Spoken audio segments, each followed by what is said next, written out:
네, 정치 얘기 계속 이어가겠습니다. 이준석 신당 창당 가능성이 높아지면서 내년 총선에서 거대 양당을 벗어난 제3지대 빅텐트가 이번엔 정말 구축될 수 있는 거 아니냐, 이런 기대 섞인 전망이 나오고 있습니다. 지금 모신 이분과의 연대 가능성도 거론되고 있는데요. 정의당 류호정 의원입니다. 어서 오십시오. 네, 안녕하세요. 네, 정의당 반갑습니다. 류호정입니다. 네. 지난 2024년 4월 총선에서 정의당 비례대표로 당선되셨죠?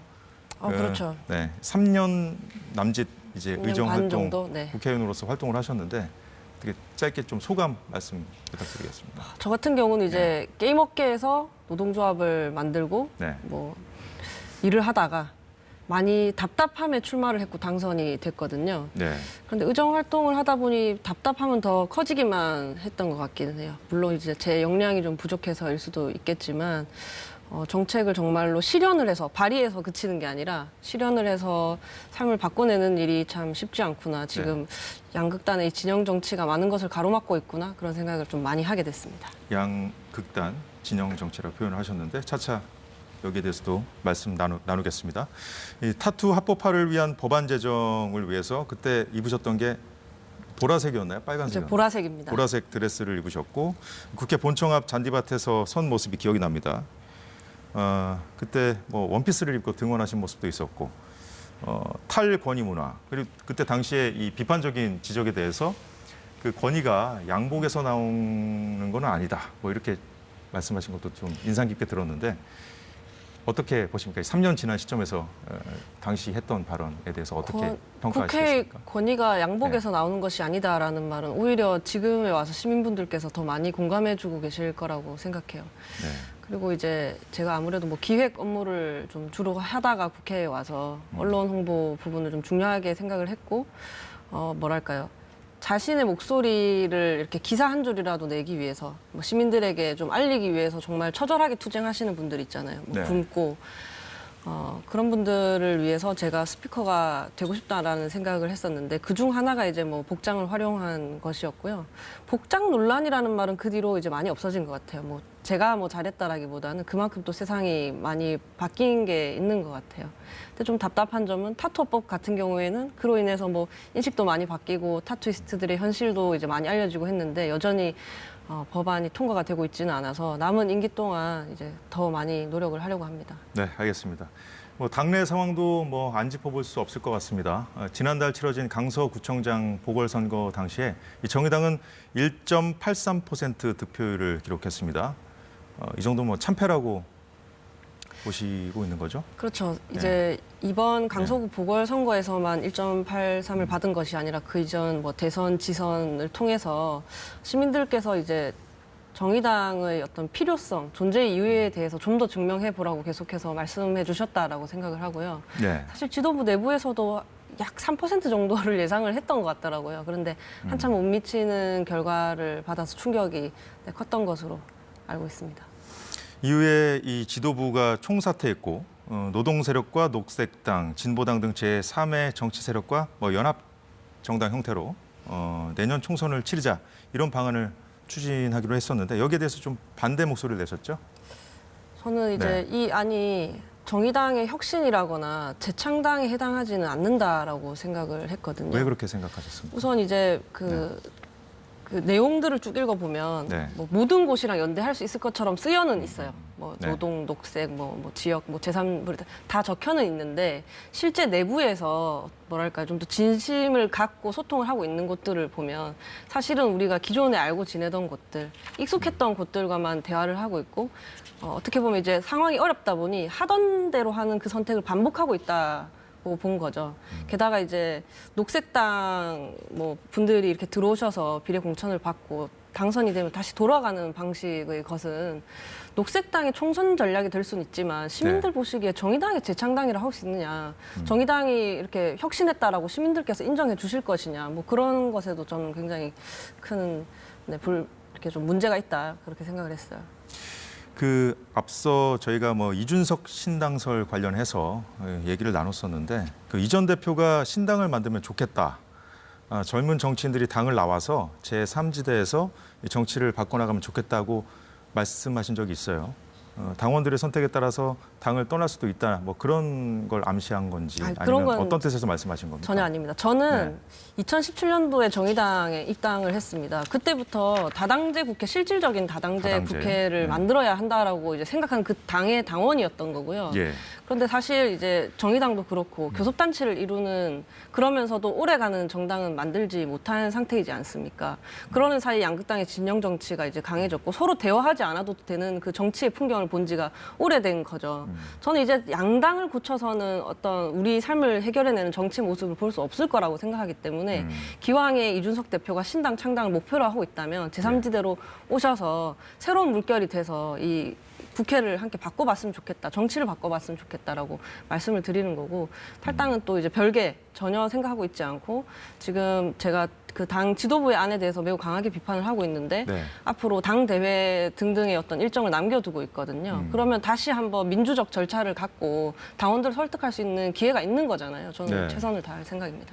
현재로서는 뭐 탈당 같은 것까지는 생각하고 있지 않고 이제 제3지대라든지 아니면 전체적으로 정치권에서 같이 젊은 정치인들과 함께 좀 뭔가 정치 개혁에 같이 동참할 생각은 있다. 뭐 이런 뜻으로 해석해도 되겠습니까? 제3지대에 있는 인물들 혹은 정치 세력들이 그동안 기성이었던 양당이 보여왔던 나쁜 점, 뭐 답습하지 말아야 할 점들을 좀 개선한 모습을 보여주면 어떨까 하는 상상을 저도 한번 해본 거죠. 왜냐하면 이제 요즘 뭐 이준석 대표가 신당 창당한다고 하면서 이제 저도 언급이 되고 뭐 그럼 어떻게 생각하냐라고 이제 질문들을 하시니까 제가 한번 상상을 해본 거죠. 가령 예를 들면 답변을 좀 길게 해도 되는 건가요?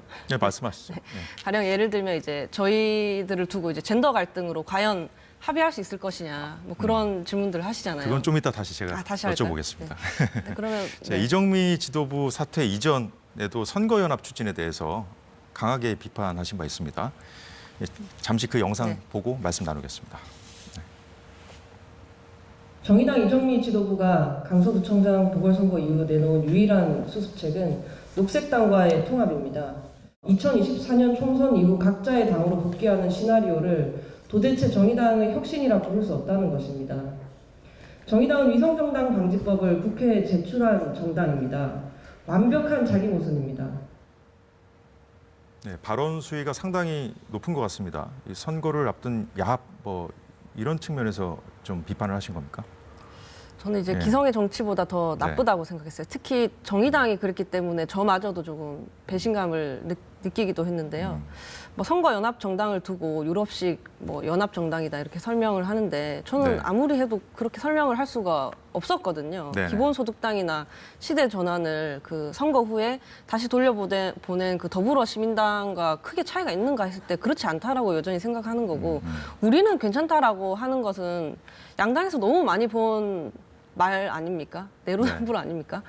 그래서 이 핑계로 거대 양당은 다시금 그러면 위성정당을 만들 핑계를 가질 텐데 자매정당을 또 만들려고 할 텐데 그때 우리는 그들을 비판할 수 있겠습니까? 왜 우리가 그 잘못을 눈 감아야 하죠? 저희가 이제 저희의 어떤 혁신 아닌 혁신을 하기 위해서 그것이 이제 제가 납득이 되지 않아서 좀 그날 좀 길게 말씀을 드렸고요. 지금도 여전히 저는 이 연합정당은 소위 운동권만 연합하는 최소연합이라고 보고요. 뭐 녹색당 제외한 연합 대상이 뭐 진보당, 노동당, 뭐 민주노총의 일부 정파, 지역정당 운동의 일부 세력 뭐 이런 정도거든요.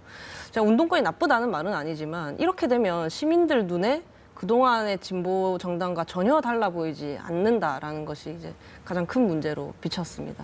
혁신하지 못했다. 혁신하지 못했다. 그래서 이제 그 류 의원의 그 행보에 언론의 관심이 좀 높아진 것 같고 그 이준석 신당과 연계돼서 계속 뭐 기사가 나오고 있는 것 같습니다. 세 번째 권력 정의당 내 그 소장파 의원 모임이라고 이해를 하고 있는데 출범식의 모습을 드러내기도 했던 그 이준석 전 대표, 최근 그 이 전 대표의 신당 창당설이 힘을 받고 있지 않습니까? 제3지대와의 외연 확장이 그 어디까지 이루어질지 관심이 모이고 있습니다. 자, 세 번째 권력 그 장혜영 의원도 함께 하고 있죠. 연대 가능성도 그 이준석 전 대표 측과의 연대 가능성도 계속 언급되고 있는데 그 이 전 대표가 여기에 좀 반응한 게 있거든요. 그 목소리 잠시 들어보겠습니다. 요즘 보면 정의당은 무슨 이벤트 쫓아다니는 사람들처럼 돼버렸어요. 그런데 저는 그런 상황의 정의당과는 연대 안 하겠지만 과거 노회찬 의원이 의미 있는 아젠다를 던지는 모습의 정의당과는 뭐든 할 수 있습니다. 자, 여기에 뭐 그 반응한 건지 모르겠습니다만 장혜영 의원이 그 이준석 그 전 대표에 대해서 뭐 혐오 정치다, 그리고 도대체 추구하는 게 뭔지 모르겠다, 이렇게 뭐 비판하기도 했는데 어떻게 생각하십니까? 저는 이제 정의당을 두고 뭐 이벤트만 쫓아다녔다라고 하시는데 저는 뭘 자세히 알고 말하지 않았을 거라고 100% 확신합니다. 왜냐하면 네. 제가 이전 대표를 무시해서가 아니라 정의당의 기사가 그렇게 많이 나지 않기 때문에 잘 아실 수가 없는 상황인데 저렇게 자신 있게 말씀을 하셔서 좀 당황을 했고요.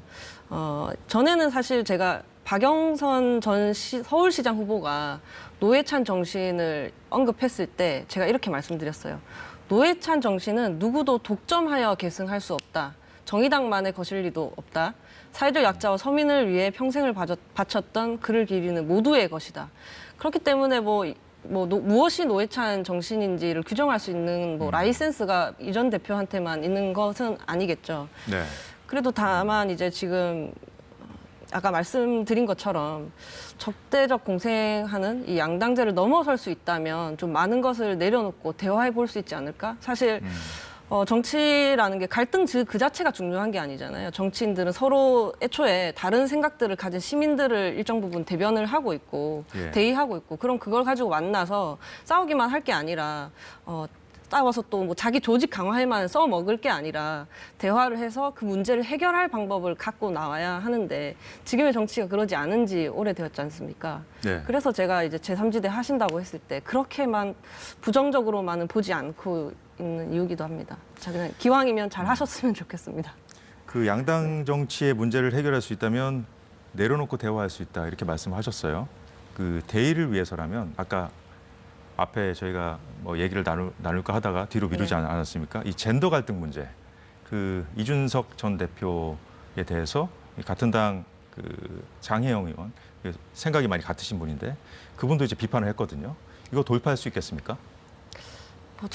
저희가 뭐 같은 당을 하자고 하는 건 아니잖아요. 제3지대 안에서 좀 서로에게 혹은 그리고 우리 공동체에 좋을 수 있는 방향이 무엇인지에 대해서 이야기해야 한다라는 거고, 그렇다면 젠더 갈등에 대해서 우리가 터놓고 이야기하는 것은 거의 숙명이라고 생각을 합니다. 지금 이준석과 뭐 페미니즘 진영이 뭐 서로 좀 과했던 지점을 터놓고 이야기를 하지 않으면 사실 지금 젠더 갈등 경우에 특히나 젊은 분들이 심각하게 바라보고 계신데 네. 이대로 곪기만 하면 사회 공동체에도 꽤 악영향을 미칠 거라고 생각하고 있습니다. 네. 어쨌든 뭐 이전 세대가 건설적이지 못하게 이념 갖고 싸웠다, 이런 비판도 많이 하셨는데 어쨌든 그 이런 걸 해결하기 위해서는 내려놓고 대화를 할 수 있을 정도로 이 대의가 중요하다고 보시는 거 아니겠습니까? 충분히 그 젠더 이슈 등 다른 접점을 찾아갈 수 있다고 보시는 거죠? 지금 말씀하셨듯이. 지금 뭐 사실 대한민국 경우에는 뭐 산업화와 민주화를 겹치면서 이념 갈등, 뭐 지역 갈등이 깊어진 측면이 있지 않습니까?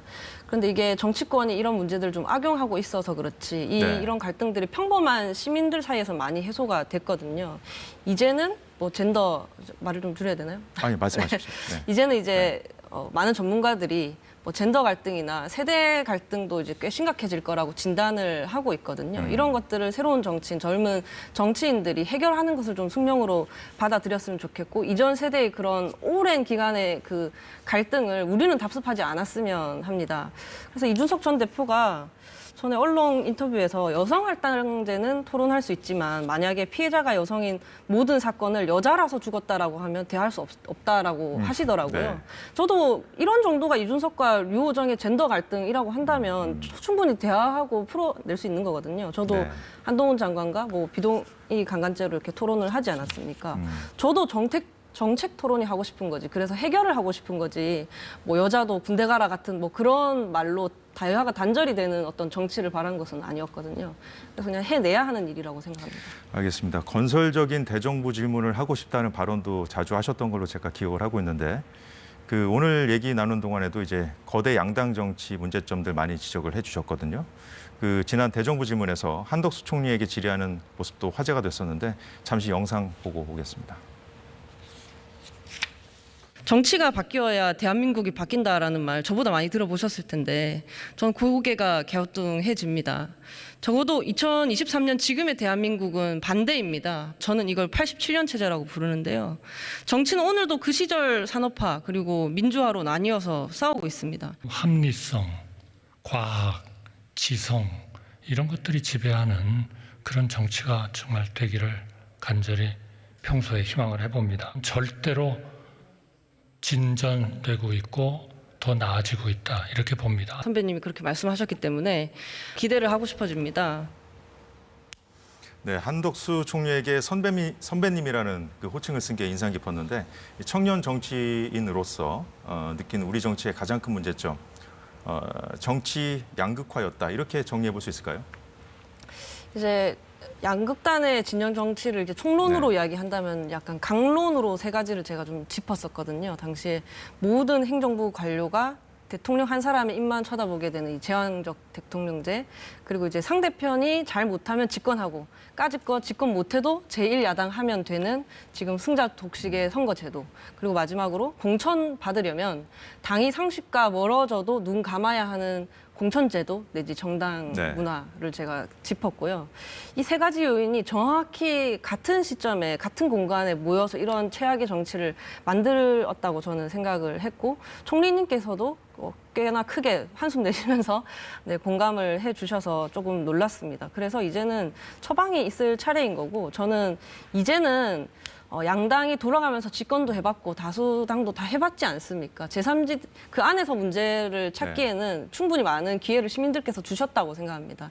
진정한 의미에서 누군가의 어떤 이중대가 아닌 진정한 의미에서의 제3지대가 이제는 필요하다. 그렇게 해서 건강한 정치를 다시 회복해야 한다고 생각합니다.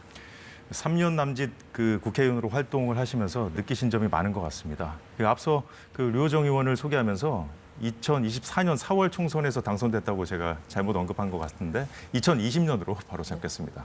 예, 오늘 못다한 얘기는 다음에 또 모시고 나눠보도록 하겠습니다. 고맙습니다. 네, 감사합니다.